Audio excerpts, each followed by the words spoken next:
Na letošnjem 60. jubilejnem festivalu bom nastopil s skupino Ekliptik, s katerimi bomo predstavili našo prvo ploščo in na kateri bomo predstavili tudi naše najnovejše kompozicije. Poleg mene nastopajo še Jani Moder na kitari, Žiga Kožar na bobnih, Jani Hace na basu in pa Murat na beatboxu in repanju. Projekt Johna Zorna, maraton sem si ogledal na jazz festivalu v Sarajevu. Gre za skupek vrhunskih, odličnih glasbenikov, ki interpretirajo in izvajajo skladbo Johna Zorna.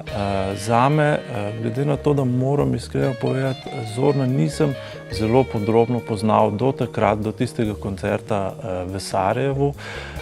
Moram reči, da je bilo zelo unikatno in specifično, bom rekel, neko glasbeno popotovanje, zelo drugačno.